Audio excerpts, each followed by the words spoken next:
Welcome to My Fin Journey. Today's guest is an absolute powerhouse in the world of financial strategy, Margo Masri, founder of Heartfelt CFO and Tax Services. With more than 18 years of experience, Margo has become a trusted advisor to small businesses, real estate professionals, and high-income earners looking to take control of their financial future. She is a top 100 industry influencer, and her firm consistently ranks in the top 5 nationwide for her accounting services. Margo brings a wealth of knowledge in tax advisory. Specifically, what that means is tax planning, tax returns, bookkeeping. She also offers virtual CFO services. And what I love is that she brings a deep commitment to helping people not just achieve financial success, but build true financial freedom.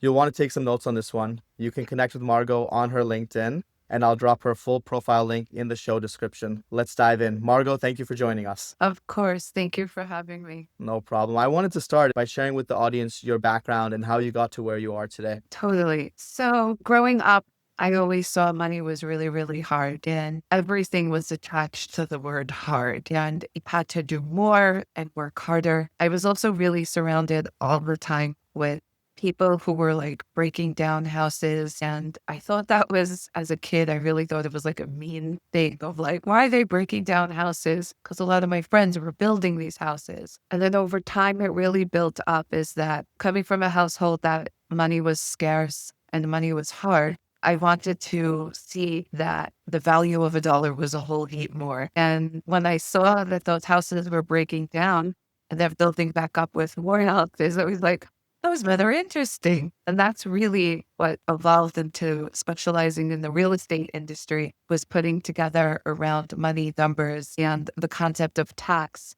to help real estate professional service-based business owner. I love it, Margo. I love it. And I think there's a lot of beautiful things that you touched on.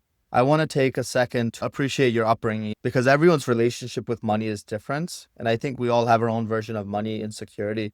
So I'd really love to understand when you say money was hard, everything was attached to it being hard, you had to do more, money was scarce. Help us understand that mentality growing up and what that manifested and what that looks like today. Yeah. So anytime if something was needed, like another jacket or like a stylish jacket or something that was considered like above needs or basic food, clothing, and shelter, it would always come with a stress. I would see my parents, I don't want to say at each other's throat, but really at it because life was really, really tight and tough. So I assumed and really took that on as if that's the way it was to make money.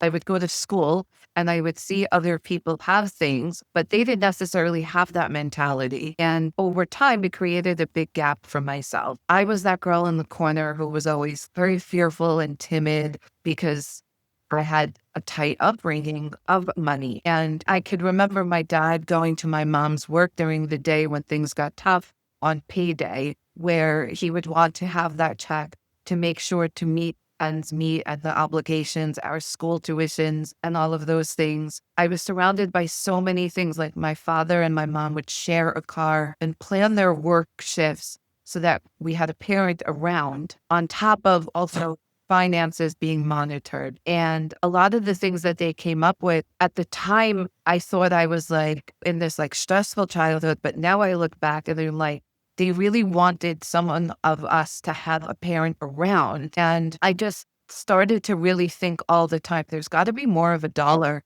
than really what is in my household. These guys that are around me in my neighborhood, you see, in the Jewish upbringing, everything was around making a lot of money. And it just is what it is because I went to private school. Private school isn't cheap. And on top of a mortgage, regular needs and all of those things. So my life mission became really around adopting that. So to loop this together with a story, I was in the store with my dad and I wanted this jacket. And I really thought that this jacket was going to make me the coolest girl in school to match the other kids. And when we got to the store, and my dad said around the jacket, I was like, this is going to be my day. I'm going to be like the rest of the other kids and I'm going to get to sit at the table. But when he got to the counter and you add tax, to some people, okay, another $10, $20, you'd be like, oh, what's the big deal? Okay, whatever. But to some people, when you're already really striving to buy that luxury piece or that really special piece, it does become a thing.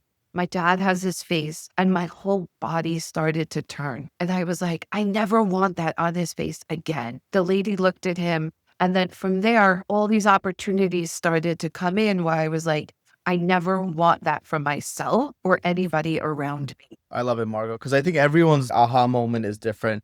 But it feels like for you, the jacket story really symbolizes that moment of, hey, I'm going to position it so that the people around me don't need to worry about money.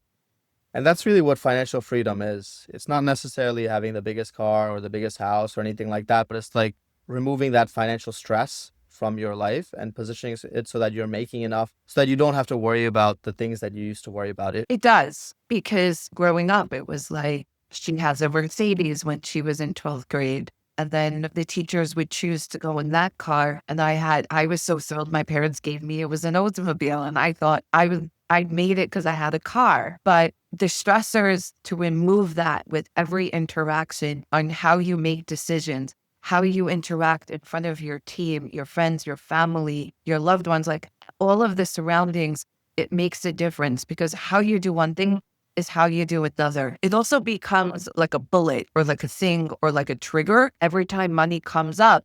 If you really realize how you're taking it in, because at the end of the day, it's just money. Money is replaceable. And when you learn that skill, when you know how to have that skill for yourself, you really don't worry about money. I look back at that and like saving it, holding on to it, and almost like harboring it was really around it. And now I'm like, who's out there? Who can I help? How many more clients need my help? And it really doesn't even matter of searching, also at a point, because when you become so confident in what you do and the purpose is there and people see what you solve, then the flow and the work comes. So then it's not money that it's the problem, it's your vision and your filter on how you're showing up to it. I love that, Margo. And I think that, to be honest with you, I think it's something like very simple that a lot of people miss. Going from that like scarcity mindset to that abundance mindset, going from, hey, I don't have enough money, how do I do X, to, hey, how do I just help everybody?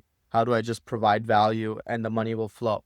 So I really want to understand, Margo, how did you go from that scarcity mentality to a more abundance mentality? I didn't like the way it felt. I didn't like how it was taking over my life. I didn't like the fact that it ended up being consumed with everything that was happening around me. It was around my children a lot. When I really realized the depth of the chronic pain that it was giving me in terms of like physical ailment around the stresses around it. Is it enough? Is it going to be enough? Can I do it? Is it the right expense? Is it the best investment? Is it really is an investment? Am I taking from my family? All of these revolving questions that happen. But if you have the right intentions of where you're going with the money at the time, that is making the best decision possible around the money. It's meeting yourself where you're at. And it's taking a step like, okay, money is literally triggering me right now. I'm contracting. I'm not expanding. I'm not in the sense of flow. I'm not in the sense of ease where the decision is just coming. When you have to push and force a decision, those are the keys and clues that something is wrong. And all of these things, when I was built on force and working more, it became like a thing of like, there's got to be a better way. Even at a point in my career, I switched niches of who I was working with because I thought I was associating it with the real estate industry and parts of what was happening there. But we ended up thankfully taking on another niche, mental health, and it was rewarding in other ways too for the same stumble. And when I saw that same stumble, I was like, it's not a matter of this. It's a matter of softening into this the right decision. Is this something that I really need? Or is it something that I'm forcing? So when you start to see that these things are taking a toll, rather than being grateful around it and being okay, like backlash, those were the things that were happening that I was like, I don't want that. I even used the term, like, I felt like those qualities of me were like smelling or like stinking around me. It wasn't pretty. It wasn't feminine. And it's a classy thing around money is to spend it with ease and flow and grace. And even if you're a man, I know I'm talking about feminine quality, but Okay.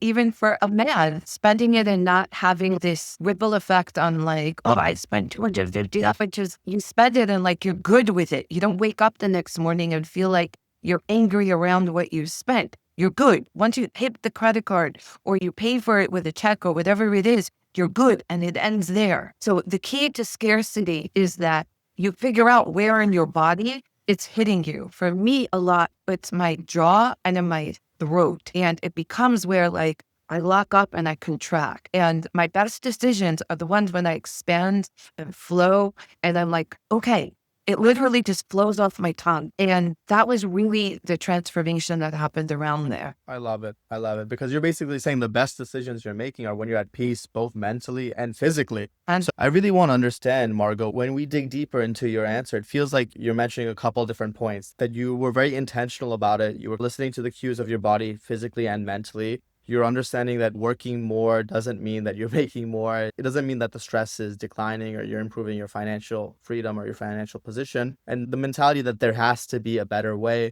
You alluded to switching niches. You mentioned what do you really need. But one thing that I thought was important was when you were talking about like the body and you were saying like shedding your skin. And for me, this really highlights the importance of growth and how growth can be uncomfortable. It feels like from your position, that growth was led by like necessity, needing to get out of the situation, the position you were in. But I really want to, because I know that you work with so many different professionals as well. I'm sure you run into so many different types of people. So I really want to understand your view and your perspective with respect to growth and how you perceive others perceive growth. so people take growth from after working with multiple thousands of hundreds of thousands of entrepreneurs on all different levels and the work around myself. The similar factor and the pattern is that people take growth as have to and a need, not from a desire to help. Need to help is that need arises in the market, so people will pay you for that. The predominant way that I see it is that people force it because they are trying to force a budget deficit or a need for extra high liabilities, financial pressures, but they're avoiding really looking at what those financial pressures really mean and bring. And I'm going to tell you a story. Just last year, we worked with a client and a single mom, and the father of the children just decided to up and go with leaving this woman in just a position. And she really built the firm and she built her practice really nicely.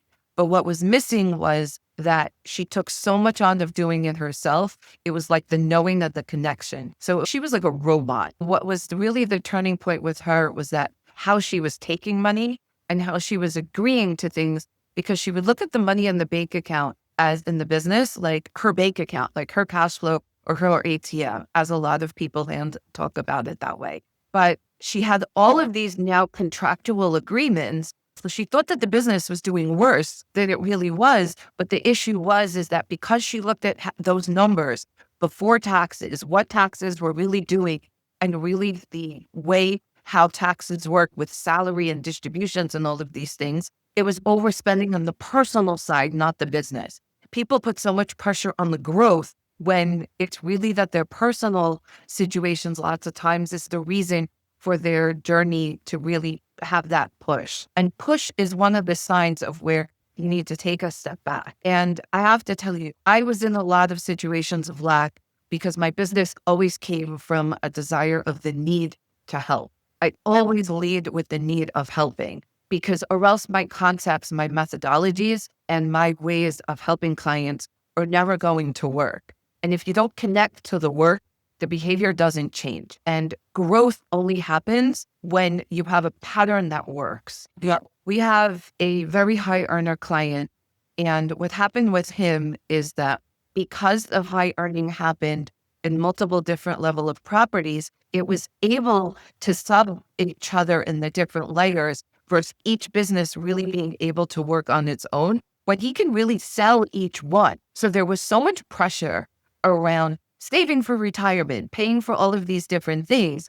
But it was, again, it was not knowing the numbers, and it was a push on growth to satisfy a deficit that really wasn't a deficit in the way that it needed to be focused on. So I say to people with growth, growth is amazing, but you need to have control of the business of where you are now so that it can elevate and grow on each other, not really dysfunction and boil down. And honestly, every situation, I call this work cleanup, where we do in bookkeeping clients' previous years of bookkeeping.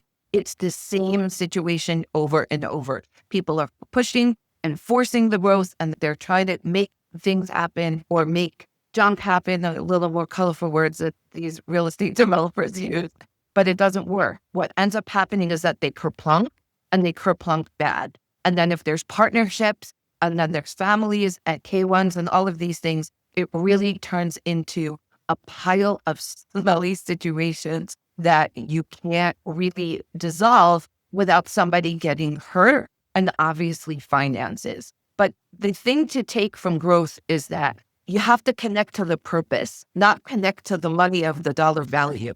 And I see the purpose of what you're doing this for a reason. Because if that purpose doesn't exist, if that development structure is not for the right reasons, that you have the market there that people are going to rent, or people are going to buy the units, or if you're building wealth in your family, where I have a lot of clients who've done that too, it doesn't work because you can kill yourself for family, but if they also don't know how to use it and take care of it, it doesn't matter how much you give them. I have a client who we're helping for many years, and his biggest issue is that he can't step back because the people who are part of that family don't know how to take care of it. So growth also comes with having people that could support you without holding the grip. And when you're at each other's throats, which is a common factor, it's really a sign similar like body pain. Now, I don't want to only share bad stories and hard stories. There are clients out there who develop from the right way and do start where they know their numbers and growth really happens. But the best thing that I can say there is that they bring accounting in before, but at the same time, unless you keep it until the end, it's really your key and your clues to your next steps to make sure that growth stays literally till the end. So you think that accounting ends now? No, because the money is still populating and all of these things are still happening. So what you really want to notice with your growth is first look at, okay, what are your factors that are happening and what's not happening, and backpedal into solutions instead of trying to make band-aids. When you backpedal into solutions instead of the band-aids, you're giving yourself a chance for more growth and more possibility without doing more. And I really want to say that again, without doing more. We have this other family that we help, and originally he came to me for help around his retail stores. And I thought he had 1 or 2 buildings. And then he came to me with this whole portfolio, and I was like, hello, how perfect today. Like, wow. And I looked at the things and I said to him, you don't need to do more here. He's like, what do you mean? I have my wife to support, my grandmother, my son, my this, my that, this team. Like, I'm a man. Like, it went into the whole masculinity. And I was like, what you need to do here, it's strategy. You need bank reconciliations. Like for him, he didn't have bookkeeping. He was looking at the bank balance as his gauge for things. So 2 days later, he calls me. Are you that girl who told me I don't need to make more money? Sure is. And at first day, I didn't get hired. And then when I got in there, he was like, get in here. Sure. At that time when I used to go into clients more. And we talked more and he was like, I see what you're saying. And when it's the first time that him and his wife had a vacation, that they didn't have to hold the grip. Now, their wealth between the 8 to 12 properties was really high, like several hundred million. And the ripple effect of how it was set up had so much potential. But the keys to these specific steps around bookkeeping that really elevated the whole process with doing less. Like he was about to take on another project and he literally looked at it in seconds and he was like, we're not going to show this to Margo. He goes, because this is a dead project. And I was like, maybe we could look at it another time, but focus on the other things. I love it, Margo. I think you dropped a lot of wisdom. And what I do want to do is just recap it a little bit for the listener, really, because it comes down to just slowing down sometimes. Sometimes you built at a position and you got to where you are by hustling, working hard, and scaling. But sometimes that scaling comes at a cost unbeknownst to us, where we didn't clean up our own personal finances. We didn't really understand our books because we were just looking at growing and thinking that maybe our cash balance is how much money we have, is our net worth, is how much we can spend. But there's a couple of layers to that, like Margo is mentioning. And that's why it's really important to have a bookkeeper, have clean books, understanding what that next step looks like. Because if your intention is to connect with purpose, and if your intention is to have your money really realize a certain vision for you, then sometimes part of that vision is your family and your legacy and those people after you, because your money is actually not really your money. It's everyone's money, or it's God's money, depending on how you look at it. And it's really to say that, hey, I'm not going to be here forever. So how do I upskill my kids or upskill that next generation to manage these resources that we've built and we've accumulated in our lifetime? That way it can help others, and it can really drive that value creation and that purpose that we're looking for.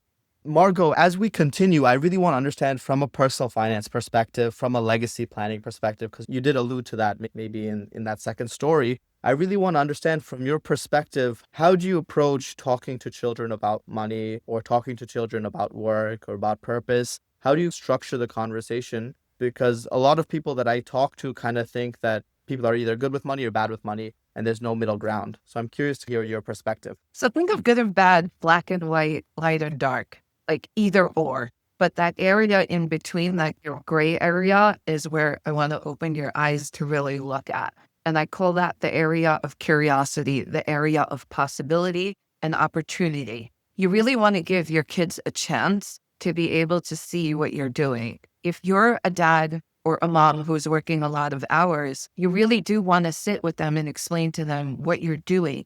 There's a ripple effect over the years of when you're not around. Like, I look at what my father did. I look at how I work, and I say to myself, I had conversations over the years with my kids so that they knew it. Now, my business is completely remote, and it was built because I wanted to be a mom. And I did not plan to have a business this way when I started it. It was really just while my baby was small.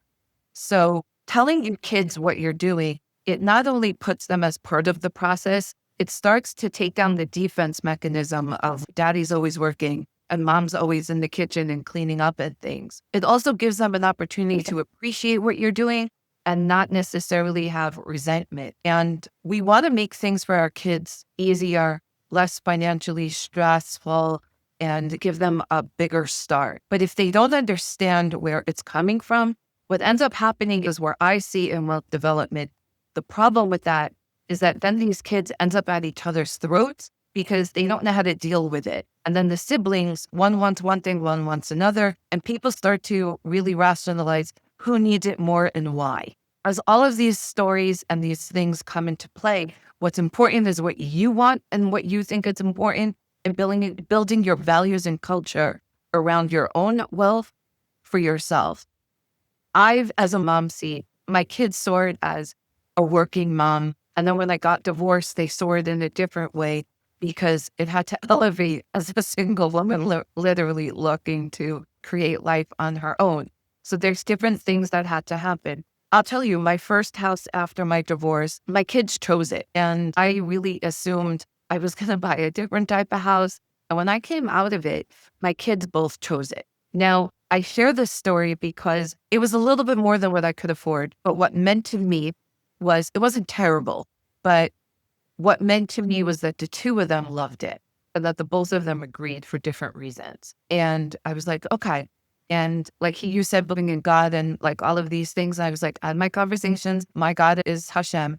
And I was like, we're going to make this happen. And I made it happen. Now, they felt so touched by being part of that process. Now, you're probably listening to this and saying, why does that matter? Because that house eventually is going to be theirs. They're going to take care of it in a different way versus just giving it. And why does that matter? Because if you don't plan for things the right way and you just set it up with a will without the understanding and the knowing, then it ends up going like, I have a client right now where all of this stuff is going into the probate process, and it's not even a lot of money, the estate, but it could be a lot of money for this family with the way it was set up if the intentions behind it, that people stood in the stories and stood in the intentions to bring out that beauty instead of stepping around it and avoiding it, which is really the same thing around debt. You're just pushing your problems to somebody else instead of standing in it. Debt isn't bad. It happens. But you look at it for the reasons of why did it happen, and let's grow from there. So if you're there and building around your kids, or you have kids and you want to be part of the process, the easy thing to start with is just explain to them your day. If they show an interest, give them 5 minutes, give them 3 minutes. Just like you're asking them about their day, give it to them back too. And these little things over time really matter. My daughter this summer, she signed up for college and a class. She didn't do so well during the semester. She's in architecture school. And what ended up happening was this one class was $7,000. And we moved out of state here so that we could have in-state tuition. I said to her, you know what? Since this class we can do later into the semester and in a different way, what if there's some projects that she had to do? And I said to her, the deal is so that you work for me minimum 2 hours a day, that you get to stay home. And the goal with that is for her to see how much she spends versus 2 hours a day to understand money. Now, I'm grateful to share this, that I'm going to be covering my daughter's tuition, that she will graduate debt-free. She happens to have a healthy scholarship. And why am I sharing this story? She has a college savings plan. I understood the numbers of where I was part of this versus her leaving there and having this bill where I'm not downing parents that do this, but then the kid has never-ending amount of years, and how many clients I have around these loans without the intention. So when you're thoughtful around this, so she's getting so much by being home and being part of my business. And then over that, now she's going to start to apply for internships and other things that these skills get to move with her. Yes, there's tax deductions and strategies around this for her working for me. I get to give her W-2 and pay into her Social Security and all of these big things. But my underlying goal outside of being a mom was the model of her learning money so that when things accrue over time, she's making better decisions. And she does. And if she doesn't, it's okay too, because we all have to learn. I love it, Margo. I want to share my perspective on your story, if that's okay. Because I Right. think you touched on a lot of things. For me, number one, throughout the story, it really highlights the value of knowing what you don't know, right? You shared early on in your childhood that you went from more of a scarcity mindset and struggling, a lot of financial pressure, to really a mindset of abundance. And that journey is not easy because a lot of people don't know their relationship with money, and a lot of us don't slow down enough to be intentional. So I think it's really important to slow down and say, hey, what am I intentional about? How do I look at money? For example, I would look at it like I have an abundance mindset, but I also don't believe in spending money on myself at all. So then how does that reconcile? Then what got me here won't get me there. The idea that you might be successful, you might be scaling, but the same principles that enabled you to succeed and to scale might stop you at some point. You might plateau. So if it's, I don't believe in spending on myself, that can translate to, I don't believe in spending on my business, which is a problem. So then you look at it and say, hey, how do I scale and how do I address that mentality and pivot to really continue growing? And then I think you alluded to just now, your story with your daughter. Clearly, you've positioned it so that your daughter is learning from you amongst many other people and going to school and learning from school. So I wanted to really understand from your perspective, before creating this mentor-mentee relationship with your daughter, who were the key people in your life that you were able to learn from, and how were you able to derive value from those relationships to help you scale and learn and grow? So there's a few things there. Spending on yourself and your own well-being, I totally resonate with that. And when I added tax officially to the firm, I think it's 3-4 years now, it really took a whole nother layer of me to be able to take that on from the selling perspective, from the client delivery perspective, internal, our right tax manager, and all of the things. And what got me there wasn't what now helps us deliver clients and give them a full deck on of what they need, not just numbers. My daughter being the mentor mentee, she's also part of the team where she gets ahead in where she sees the different avenues within our tax side and accounting side, where she's part of that. The other thing is around coaches. There's so many that I've had and have. And there's times when I personally can have a few at a time. Like right now, I would say I reduced how many and I'm focused on one tax coach because the tax side of the firm really, really elevated. And I had to close other things that we were doing so that I can really focus on this, because I'm really going to say I have the business dream team right now. And it's a magic and it's a miracle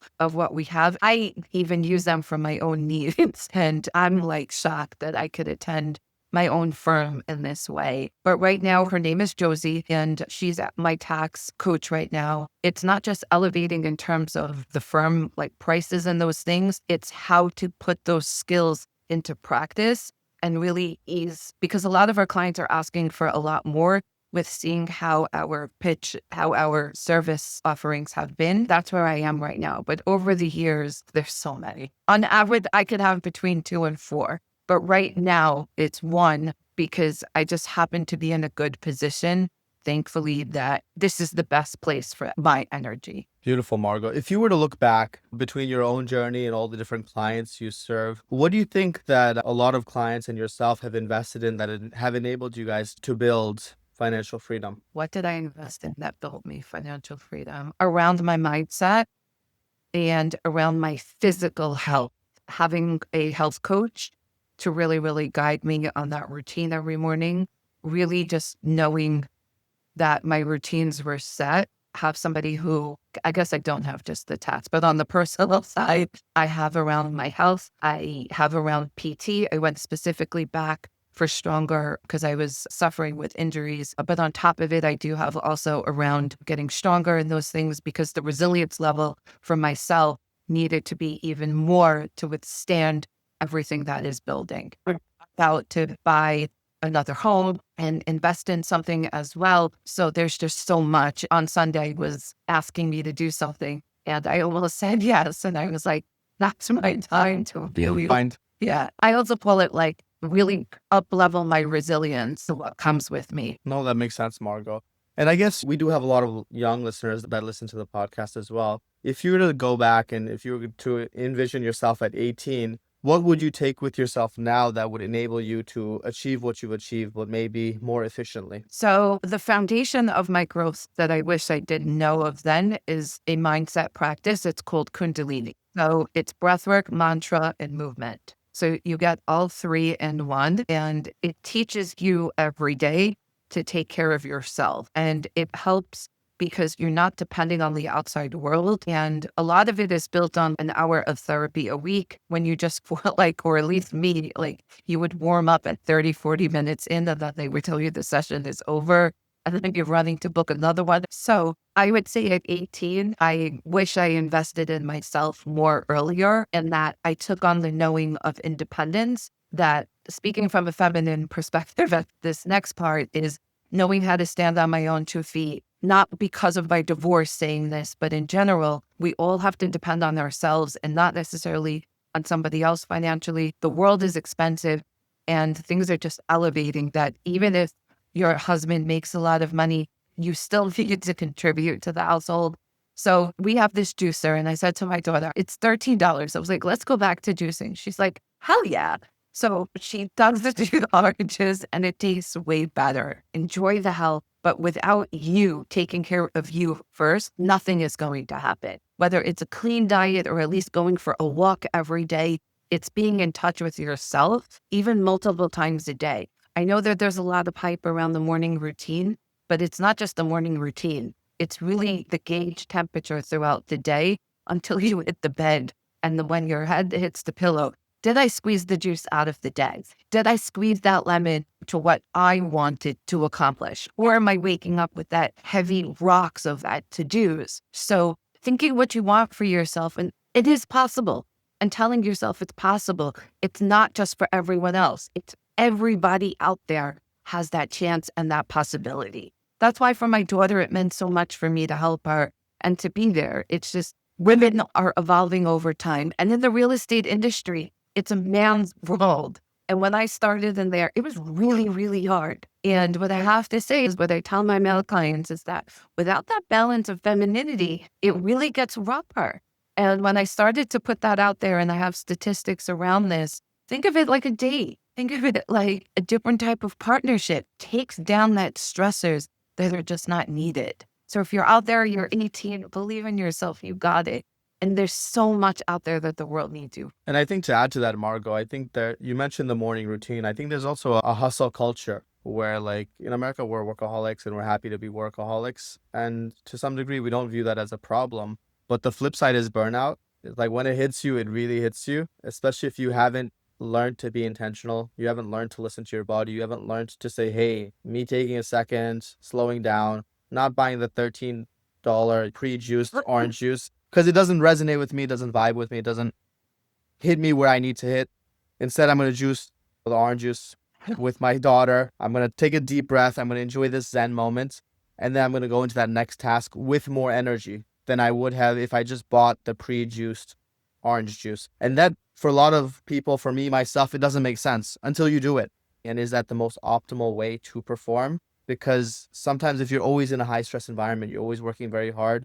If you're never taking that break for yourself to regroup, then you'll end up losing energy levels without realizing it. And you might feel like you're doing a lot, but it's going to be a lot of busy work, which I feel like you alluded to earlier when you said to work efficiently. So Margo, I'm curious to understand, obviously you work with a lot of high income earners, a lot of people, let's say 40 plus. What do you think the single biggest mindset mistake they're making with respect to their financial future? They're in the ego and not the body, and they're not connected to what they really want. It's more out of have to than really want to, or they feel like that they're forced or that they need to fulfill because of what a masculinity role is, when none of it really matters. Or if you end up talking to a lot of them, it really didn't matter to them. It was like, it'll end up being connected to a story that somebody else told them that they should, and this is the reason why it's happening, but it's not. When you're not connected to what you really want to do and you really get in touch with what you really want, you're stuck with all this extra stuff. And it's like getting stuck with that $13 bill. It's just how you spend your money and your time. It's just the energy around things. It just matters so much. So being in the ego and in the mind and that force, I can't say it enough how much it really just takes you out of reality.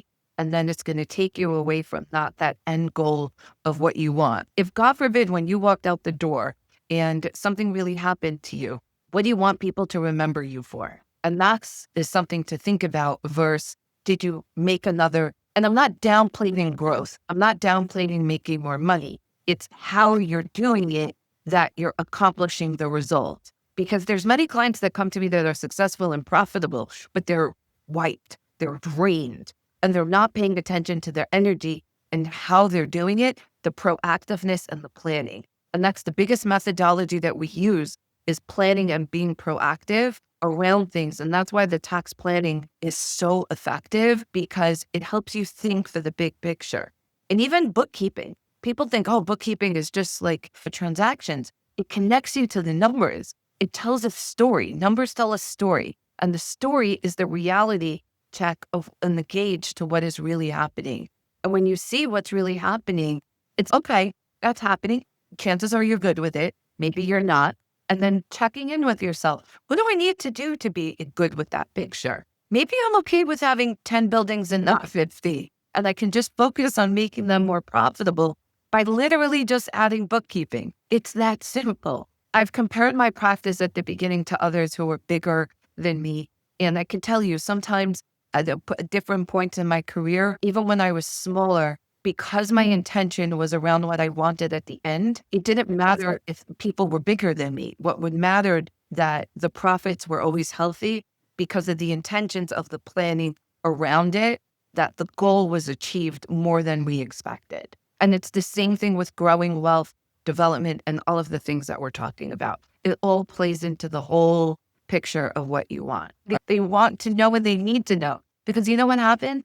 Or else they're learning it from somebody else. And then they have to go through that broken journey for so many years and experience those lessons. So yes, you can elevate them, their journey in a different way by giving them the skills, not necessarily by just handing them a check, which is good too. But we want a combination of both, that they have the values and the culture. That's what's going to continue them on. I love it, Margo. You just dropped a lot of wisdom for all the listeners. If people want to reach out to you to learn more about mindset, to learn more about tax planning, tax strategy, what is the best way for them to get in touch with you? So follow me on LinkedIn, Margo Masri. Feel free to send me a DM. We are on Facebook and Instagram, but we hang out the most on LinkedIn. Beautiful. So that's what we'll do. We'll include all the information in the description as well. Once again, Margo, that was amazing. Thank you so much for the absolute masterclass. If you're serious about building a smarter financial life, whether it's to tax strategy, tax planning, real estate, or running your own business, Margo is someone you need to have in your corner. Make sure you follow her on LinkedIn like she mentioned. Again, that's Margo Masri, and we'll include that link in the description. Your next action item is to drop a comment below this episode. Let us know what your single biggest takeaway was from this conversation. Let's keep this community learning and growing. Until next time, this is my Fin Journey. Stay intentional, stay hungry.